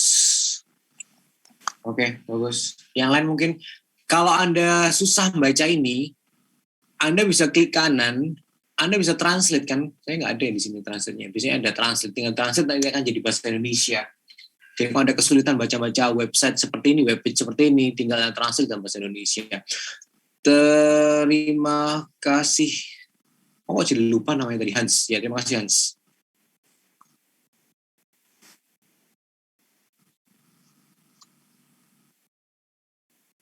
Saya lanjutkan supaya cepat selesai. Saya dari tadi ngomong, saya lanjutkan supaya cepat selesai. Mana tadi? Oke. Itu tadi. Jadi, pengurang dimensi ini adalah untuk menghindari namanya curse of dimensionality. Ya. Jadi kita mengurangi jumlah waktu sama memori yang kita pakai waktu kita menjalankan algoritma kita. Ya, sama seperti kalau Anda belajar di Alpro, Anda diberitahu bahwa untuk integer satu buah nilai integer itu memakan tempat di memori berapa besar, misalnya 1 byte. Kalau Anda pakai atau 2 byte.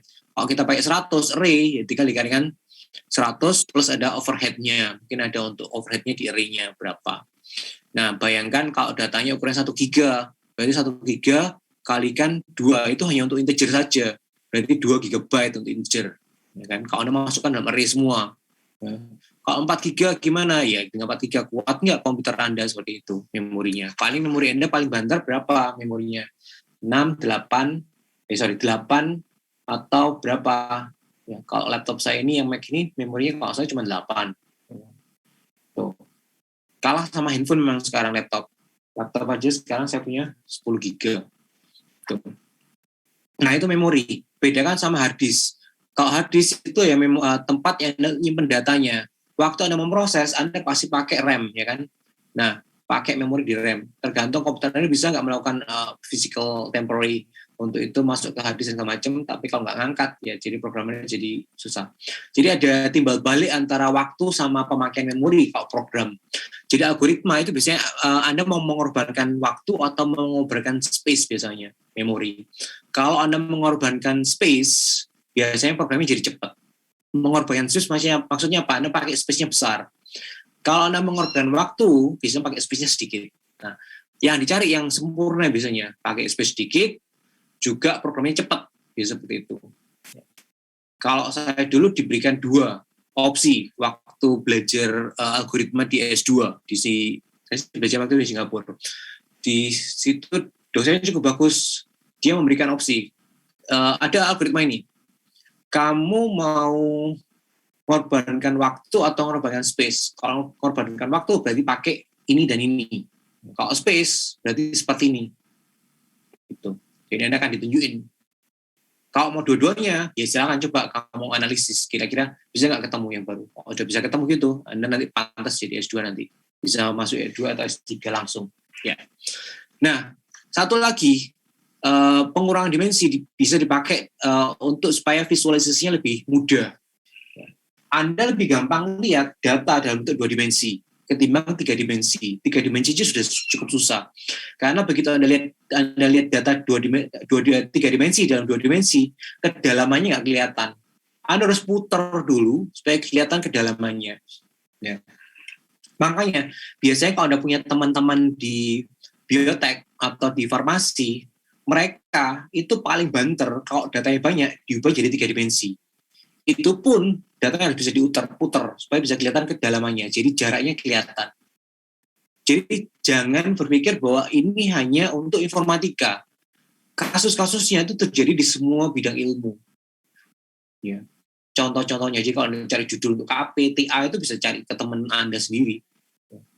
Di mana mereka juga berusaha mengelompokkan data, mengkategorisikan data, seperti itu. Ya. Terus dengan dimensional reduction, Anda bisa mengeliminasi fitur-fitur yang nggak penting di sini dan menghilangkan noise. Ada beberapa teknik, kayaknya ini ada belajar di AI, ya AI dan mungkin mata kuliah lain, PCA, Singular Value Recomposition, dan Supervised and Non-Linear Technique. PCA ini kayaknya belajar di pengenalan pola, pengpol. Singular Value Decomposition ini harusnya Anda kenal di matematika kalau nggak salah. Matematika. Karena ini mata kuliah algebra linear. Ya. Terus supervise dan teknik-teknik non-linear di data mining ini bisa dipelajari nanti. Oke, ini adalah contoh fisika, PCA, ya. Jadi ini adalah untuk mencari proyeksi yang bisa menggambarkan sebagian besar data. Anda paham nggak ini? Saya jelaskan pakai bahasa yang lebih mudah ya. Jadi gini, beberapa tahun yang lalu, mahasiswa saya, bimbingan saya, mengerjakan tugas akhir untuk mencari kemiripan dari 2 dokumen. untuk mengecek plagiarisme. Nah, dengan itu dia pakai metode mirip PCA atau ini. Jadi dasarnya di sini singular value decomposition. Ya, cari eigenvektornya, eigenvalue-nya. Ya, artinya apa? Kalau Anda punya data seperti ini, Anda tinggal cari arahnya aja, vektornya kemana. Gini kan. Kalau Anda sudah ketemu vektornya, variasi apapun, kelihatan plagiarismenya. Anda mau ngeplot di sini, ngeplot di sini, ngeplot di sini, udah kelihatan deh ini arahnya cuma ke sini. Pasti Anda mirip-mirip. Jadi semua ini mirip dah arahnya ke sana. Ya. Jadi gambarnya seperti itu. Jadi begitu Anda sudah cari singular value decomposition-nya, eigenvektornya, sudah kelihatan ini eigennya ini. Ini semua ini mirip, sudah tergantung kemiripannya berapa persen gitu aja kan. Kalau masih jauh-jauh ini mungkin kemiripannya nggak terlalu besar, tapi kalau sudah dekat-dekat ini kemiripannya sangat mirip banget. Nah itu kemampuan komputer, canggih kan? Nah itu makanya Anda harus kuat juga di matematika. Kalau Anda kuat di matematika, Anda akan lebih canggih lagi. Bukan berarti semua ilmuwan yang menemukan algoritma di informatika harus pintar matematika. Kalau Anda nggak kuat di matematika, Anda mungkin bisa nyari yang lainnya. Jangan berkecil hati. Kalau Anda kuat di matematika, Anda bisa melakukan seperti ini. Ya, Anda bisa hebat sekali seperti ini, bisa mentrik seperti ini. Anda akan bisa membuat robot-robot Terminator, nanti bisa berpikir sendiri juga. Ini kelihatan siapa yang mirip-mirip seperti ini. Contohnya ini. Nah, Anda bisa melihat nggak ini foto apa? Kalau di sini nggak kelihatan kan? Background-nya yang mana, foreground-nya yang mana. Ya. Karena dia pengurangan dimensinya sangat-sangat kecil sekali, sehingga dimensinya sangat kecil. Ya, resolusinya kecil di sini. Nah, kalau seperti ini, mungkin sudah mulai kelihatan nih, ada bentuk wajah di sini, ya kan? Ini rambutnya. Resolusinya sudah cukup lumayan tinggi. Anda tingkatkan lagi resolusinya. Jadi 16. Kelihatan jadinya cewek ini. Ada topinya. Anda mungkin bisa misalkan antara background dan foreground-nya dengan 16 bit ini. Terus Anda naikkan lagi dimensinya. Jadi 32. Udah semakin jelas, detail kan? Tuh. Lebih bagus lagi, semakin detail. Nah, itu dengan PCA, seberapa Anda mengurangi dimensinya. Kalau kebangetan, ya nggak jadi kelihatan polanya. Ya, itu gambarannya. Jadi jangan terlalu nemen-nemen. Oke, berikutnya feature subset selection. Jadi ini salah satu cara untuk mengurangi dimensi. Ya.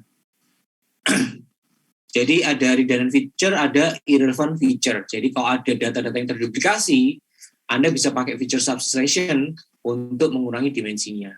Atau kalau ada fitur-fitur yang irrelevant, Anda juga bisa pakai feature subtraction untuk mengurangi dimensinya. Contohnya redundant feature, kalau Anda punya data field Anda yang Anda simpan di database Anda, yaitu ini harga produk sama jumlah pajaknya. Jadi Anda simpan di database. Percuma Anda simpan dua hal ini di dua kolom yang berbeda. Satu harganya, satu pajaknya. Kalau Anda tahu pajaknya, Anda pasti tahu harganya berapa. Kalau Anda tahu harganya, pasti tahu pajaknya berapa. Gitu. Kalau Anda simpan, ya simpan aja harganya. Nanti pajaknya tinggal ngitung aja. Nggak usah disimpan ke database. Gitu. Ataupun kalau mau dihitung, dianalisis, nggak perlu dua-duanya harus dianalisis. Dengan harga dan price itu sama-sama ngitung hal yang mirip gitu loh. Itu ya. Satu lagi irrelevant feature, ya. NRP, ya, atau student ID itu sebagian besar atau sebagian algoritma menganggap itu nggak penting. Ngapain NRP dipakai untuk memprediksi GPA? Nggak terlalu relevan. Tapi kalau mata kuliah yang diambil itu mungkin, atau mata kuliah sebelumnya, nilai sebelumnya itu bisa jadi. Tapi GPA-nya nggak akan diperhitungkan. Student ID-nya nggak diperhitungkan. Itu. Nah, feature subset selection sendiri itu banyak algoritmanya, banyak tekniknya. Dan ini banyak dikembangkan masih sampai sekarang diteliti. Sebagai besar untuk klasifikasi. Ada beberapa teknik dari feature subset selection. Brute force. Nah, ini saya jelaskan brute force. Ini algoritma yang paling gampang yang harusnya Anda tahu. Brute force, itulah ini. Ini kata kuncinya. Try all possible feature subsets as input data mining algorithm. Jadi brute force itu Anda mencoba semua kemungkinan. Ya. Jadi kalau Anda punya variabel A isinya 1, 2, 3, variabel B 5, 6, 7, Anda coba pasangan 1 dengan 5, 1 dengan 6, dan seterusnya. Anda coba semua kemungkinannya, akan Anda dapatkan hasil yang optimal. Jadi algoritma paling bagus, ya, paling bagus itulah brute force. Kenapa saya bilang paling bagus? Karena bisa menemukan hasil yang optimal. Kenapa? Karena Anda coba semua kemungkinan yang ada. Dengan meneliti semua kemungkinan yang ada, Anda pasti nemu satu yang paling bagus kan? Itu. Nah, tapi konsekuensinya apa? Waktunya pasti lama. Butuh tempat penyimpanan lebih besar, memori lebih besar, karena nyoba semuanya. Ini brute force. Nah, ini dipakai di feature subset selection juga, brute force. Ya. Kalau Anda lihat di semua metode, brute force pasti ketemu. Brute force. Gitu. Oh iya, di brute force. Nah, hacking, di hacking, Anda pasti kira, oh di brute force saja. Artinya brute force apa? Coba semua kemungkinan. Jadi password itu coba semua kemungkinan. Dari semua alfabet, huruf, angka, tanda baca, semua dicoba untuk nembak algoritma Anda. Jadi mulai dari 1 digit, 2 digit, 3 digit, sampai berapa digit panjang terserah. Dan makan waktu lama. Jadi bukan berarti nomor kredikat password Anda itu nggak bisa dijebol. Bisa dijebol, tapi tergantung berapa lama jebolnya. Kayak misalnya nanti Anda belajar di keamanan data. Ada metode enkripsi seperti ini. Jadi waktu Anda masukkan kartu kredit, interaksi itu sudah di-encrypt. Dicampur aduk nggak karuan supaya nggak bisa dibaca oleh hacker. Hacker terbaca. Waktu kartu kredit itu dibaca ketemu, itu sudah 2 tahun kemudian, 3 tahun kemudian, sudah terlambat. Atau password Anda punya email, makanya Gmail segala macam ngomong, kamu punya password sudah 2 bulan, 3 bulan, gantian dong. Sudah terlalu lama kamu pakai password yang sama. Nah, tujuannya apa? Karena hacker-hacker itu dengan algoritma yang mereka pakai brute force, Anda nggak pernah ganti password, lama-lama password Anda akan ketahuan, anak-anak sayang. Jadi, sebagai orang informatika, tolong sebarkan hal ini. Password jangan disimpan terlalu lama. Setiap berapa tahun, berapa bulan silakan diganti. Karena hacker-hacker itu bisa nge-hack password Anda kalau Anda nggak pernah ganti password. Oke, itu. Berikutnya embedded approaches. Ya. Jadi ini feature subset selection-nya itu muncul secara natural sebagai bagian dari algoritma data mining. Atau filter. Jadi dilakukan proses data mining atau wrapper. Kalau wrapper, maka algoritma data mining dipakai sebagai black box-nya untuk menemukan subset dari atributnya. Ini adalah beberapa cara untuk subset selection. Bisa brute force, ada 4 cara ini. Yang data mesin akhir, feature creation, kita membuat atribut baru untuk data, untuk kita lakukan analisis. Ya. Ada 3 metodologi, feature extraction, feature construction, atau mapping data ke new space. Ya. Kalau feature extraction, kita extraction edges from images. Jadi misalnya nih, Anda mau mendeteksi bahasa isyarat. Ya. Jadi orang itu pakai tangannya, dideteksi. Ya Anda ambil aja bunnya, kerangkanya. Terus jadikan tulangnya, kelihatan itu bahasa isyaratnya apa. Cara mendeteksi misalnya seperti itu. Feature construction, contohnya adalah dividing mass into by volume to get density. Ya, ini pakai matematika ya kan. Terus mapping data to new space, Anda bisa pakai Fourier dan wavelet analysis. Ini di luar kemampuan saya sih. Ini lebih banyak ke fisika dan lebih banyak ke matematika. Nah, berikutnya adalah discretization. Nah, discretization itulah proses mengubah continuous attribute menjadi ordinal attribute. Ya. Oke. Jadi potentially infinite number of values dimappingkan ke a small number of categories. Ya. Jadi kalau Anda punya data banyak, kita bagi aja menjadi beberapa kategori. Ya. Nah, diskretisasi ini banyak dipakai juga di unsupervised dan supervised setting. Oke. Contoh di unsupervised discretization, Anda punya data seperti ini. Data berisi 4 grup titik dan 2 outlier. Ini ada 2 outlier, ada 4 grup. Ya. Datanya hanya satu dimensi di sini, di koordinat Y.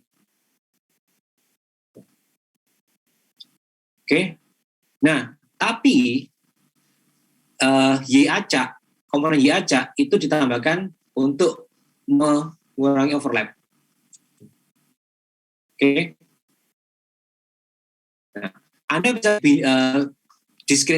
discretization dengan cara equal interval width. Jadi bagi 5, 5, 5 di sini, nambahi X ini, ya, menjadi 4 ini, jadi 2 dimensi, bagi 5.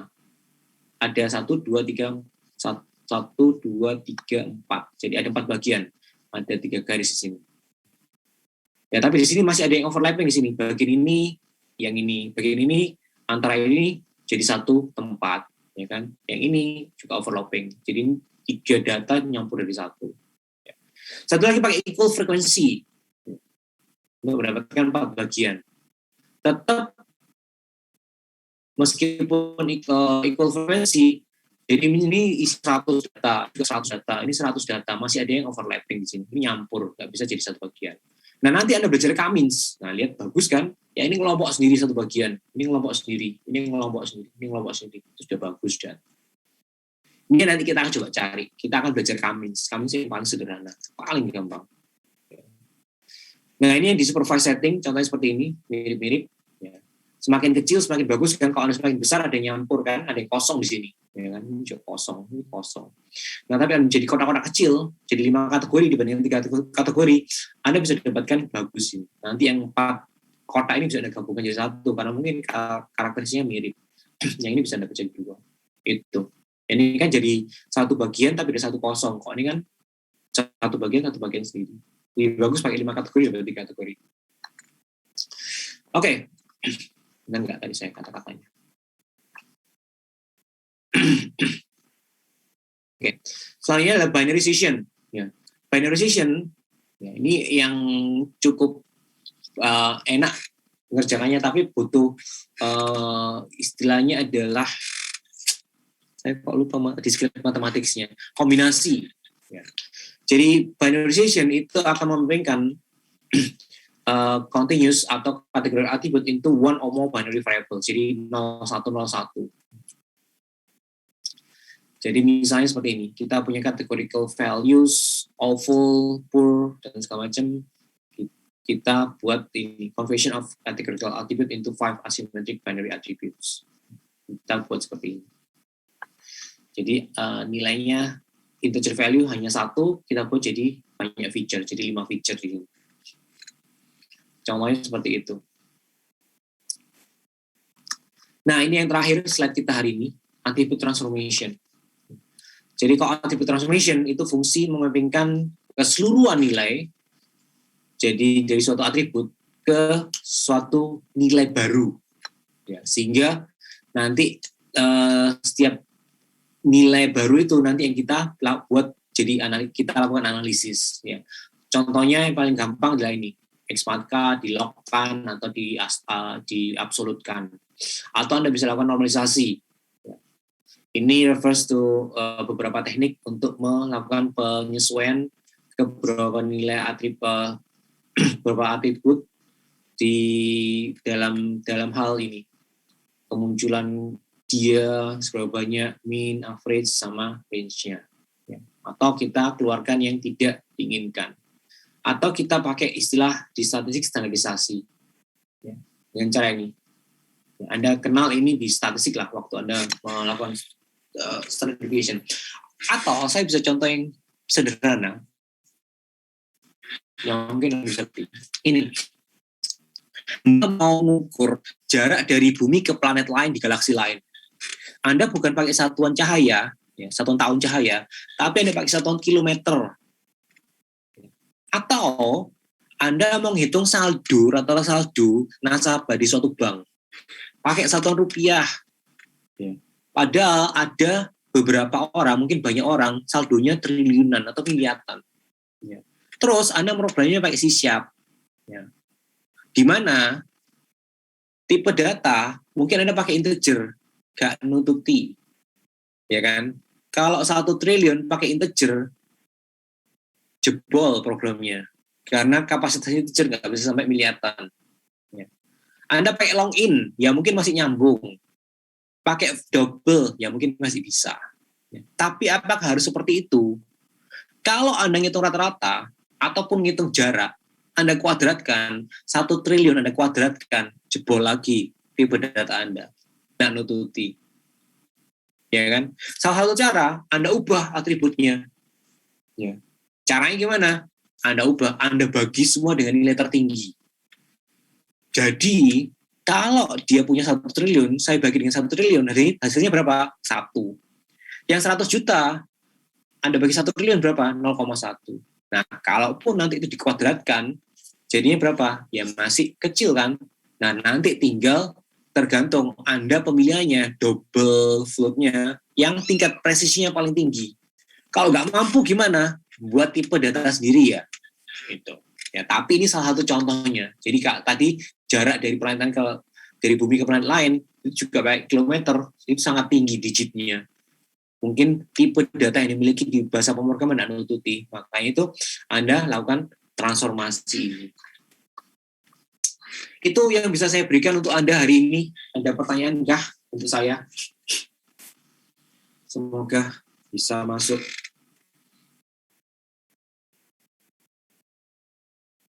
Kalau tidak ada pertanyaan, kita ketemu lagi minggu depan. Terima kasih atas kehadirannya. Dan minggu depan kita mulai jam berapa? 7.30. Bagus. 7.15 sampai 7.30. Ya 7.25 lah. Jangan 7.30. Nanti terlalu siang. Oke, terima kasih semuanya. Sampai ketemu ya. Salam sehat semuanya. Jaga kesehatan. Jangan keluyuran kemana-mana, di rumah aja, tetap olahraga, jangan lupa berjemur, dapatkan sinar matahari. Sampai ketemu, terima kasih semuanya. Terima kasih, Pak. Terima kasih, Pak. Terima kasih, Pak. Ya.